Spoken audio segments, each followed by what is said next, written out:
Госпожо Станова, кажете ни вашата фирма, по коя конкретна мярка кандидатстваше при оперативна програма конкурентоспособност на българската икономика? Конкретната мярка беше внедряване на иновации в предприятието. Ние внедрихме 4 броя иновативни продукти в нашето производство. Разкажете ми малко по-подробно за вашето портфолио като предприятие, което е решило, кандидатствало и е спечелило финансиране по оперативна програма конкурентоспособност. Ние за пръв път участваме, разработваме проект и за късмет спечелихме. Не знам точно дали това е точната дума, но спечелихме този проект. Фирмата ни се занимава от 25 години с производство на седалки за парапланери и аксесуари за този спорт. Трудно е, разбира се, и тези европейски проекти са добре дошли за всеки един бизнес и конкретно производство. Каква е сумата, която спечелихте и какво беше и вашето съфинансиране? Собствено участие, да. Хубавото на този проект е, че беше с много голям процент помощ от страна на Европейския съюз. Нашата сума, нашата субсидия беше 188 500 лева, а нашето участие само 10% или 21 000 лева. А какво реално успяхте да закупите за тези пари? За тези пари купихме една лазерна машина за лазерно рязане на материала, която е хит в момента в разкрояването в шивашките браншове. Много точна, много прецизна. Да, много прецизна техника. При нас качеството е основно и много важно нещо. Също една много тежка машина за шиене на много тежки материали, тъй като при нас имаме възли, които са много дебели и когато тези старите машини слизат от дебело на тънко и така нататък, имаше проблеми. Тази машина ни помогна също много изключително за качеството и за производителността.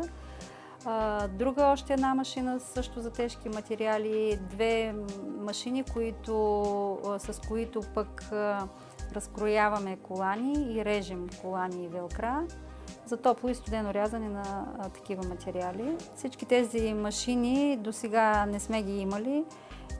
Те ще ни повишат много качеството и вече се усеща, въпреки че срока е много малък. И съответно производителността, защото всички тези машини са автомати и ще помогнат за по-голямата производителност. Успяхте ли да разкриете работни места от тези машини? Да, разкрихме 2 работни места за сега. За повече не знам. Много е трудно с работната ръка по принцип, защото тук става въпрос за квалифицирана работна ръка. Много е трудно да се намерят квалифицирани работници и съответно хора, които искат да се обучават. Тоест необходима е конкретна квалификация за работа с тази специализирана машина? Не точно за самата машина, колкото за самото производство, понеже нашето производство е доста специфично и даже най-добрата шивачка да дойде от някъде.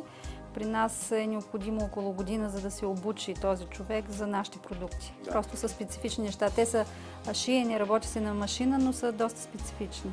А посрещнахте ли някакви трудности по време на кандидатстване? По време на самото кандидатстване ние работихме с консултантска фирма. Трудностите са относно финансирането, защото банките не искат да приемат като залог или като обезпечение договора, който имаме подписан с Министерството. Значи ние, за да получим кредит, за да си финансираме проекта, трябва да имаме друго имущество, което да заложим и да си кандидатстваме по определения ред. Винаги съм го казвала, винаги съм го казвала и в други интервюта на вестници и други медии, че е хубаво правителството и банките, разбира се, съвместно да помислят при финансирането да може да се използва договора, все пак този договор е с държавата, има някаква гаранция. Гарант, да. Да. Да може да се подпомагат фирмите по този начин. Една от причините, според мен, малкото фирми, включително и ние толкова години да не кандидатстваме, това е финансирането. Защото ние трябва да си финансираме проекта и след това да чакаме парите. За малко оптимизъм. Какво бихте посъветвали тогава тези, които още се колебат и са се колебали като вас преди да кандидатствате по оперативна програма? Ами просто трябва да се кандидатства, защото пък това е много голям шанс за фирмите, не само производители, разбира се, за едно огромно подпомагане, защото все пак тези пари след това не се връщат.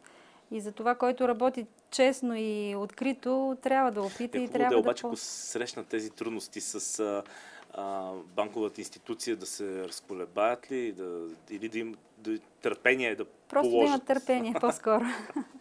Просто да имат търпение и да са съгласни да рискуват кредитиране, разбира се.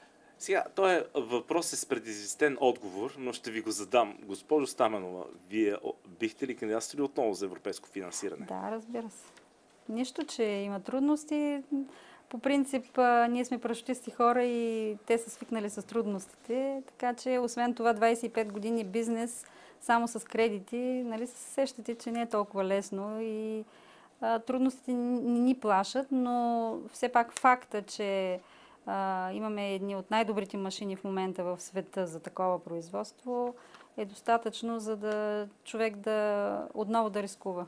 Намираме се вече в производствената част. Господин Станов, вие като изобретател, бихте ни разказали по-подробно какво представлява този проект? По принцип, това е една система, която ние разработихме с цел повишаване на безопасността при летене с парапланери. До сега класическият способ за спасяване при евентуална авария с парапланера, скъсване или изпадане в ситуация, която не може нормално да продължи, парапланериста отваряше по класическия метод запасен парашут, резервен парашут, който се замира в контейнер и посредством ръкохватка се изхважда и се изхвърля. Този парашут, след като се отвори, той е кръгъл парашут, класическия парашут, който по-старото поколение познават и всички, когато се каже парашут, имаме представа. По този начин той се спасява. За да не, нали, тъй като вече парапланера не работи нормално. Но това с годините показва, че много често се случва този парашут, отворен, вече с човека спасил се, така да се изразя, парашута е неуправляем и той може да попадне върху жици, върху покриви, върху далекопроводи, както казах, във вода, върху скали. Ползвайки опита, който имам в парашутизма, се опитах да внедря парашут, запасен парашут, който е управляем. Може да ни покажете? Така наречения парашут крило. Този парашут се монтира в контейнер, в този контейнер. Вътре попада парашута, се монтира, след което се затваря в основната раница. Аз ще прикрия тук.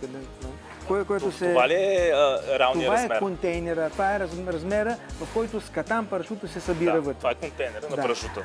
След което посредством тези шпилки раницата се затваря и края на това въже се закачва за колана на парапланера. Това са действия, които парапланариста трябва да извърши преди да излети. Обикновено парапланаристите ги закачват и така летят целия сезон. Сега, виждаме, това е иновативният модел. Също това е тази новост, за която говорите вие. Преди не е имало този парашут, така ли? Преди бяха кръгли парашути. Кръгли, да. За да се активира този парашут по възможно най-бързия начин и след това да работи нормално, тъй като той има голяма хоризонтална скорост и няма как да работи с друг парашут около него. Същия принцип се използва и в парашутизма. Значи най-напред се освобождава този парашут или парапланер, който не работи вече нормално, който е повредение. Това нещо аз направих така нареченото отцепващо устройство, което посредством тази ръчка има две жила. Едното освобождава десния колан, едното жило освобождава левия колан. Освобождавайки парапланера, той заминава нагоре и посредством този колан, той е закачен за него, отваря контейнера на запасния парашут, изтегля запасния парашут и по-нататък процесът на разтваряне е нормален, както при всички парашути. Може ли тук да се направи една демонстрация? Разбира се, че може. Добре. След което вие увисвате, вие ще видите, увисвате на коланите на запасния парашут, управляем парашут, с управление отивате там, където пожелаете. Значи в това състояние, в това положение се лети с парапланера, имате някаква ситуация, която е извънредна, парапланер решавате, че не може повече да продължите да летите с него. Единственото движение, което трябва да направите е това. Парапланера заминава нагоре и посредством това въже изтегля запасния парашут. Вие се освобождавате от парапланера, който отваря запасния парашут. И ние сме от 22-3 години от самото начало в бранша, не говоря в България, в световен мащаб. И определено това, което правим сега с